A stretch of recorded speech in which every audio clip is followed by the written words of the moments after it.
All right, I've got this project. This is 5052 marine grade aluminum, and if you're using 5356 rod, you can anodize it. 4043 you cannot. If you didn't know this, that's what's going on. Now, if you have a bunch of rods that aren't stamped and you need to know what kind of rod to use, they make a distinct sound. So if you have a bunch of half burnt up rods and you're not sure what they are, I'm going to show you right now how to tell what a 5356 is versus a 4043.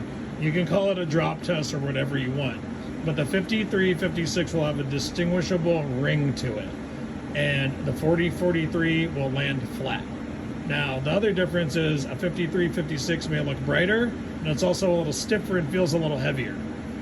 The difference in the rods is 4043 has more silicone and the 5356 has more magnesium. And we're going to go ahead and drop those right now, and you can be the judge on which is which.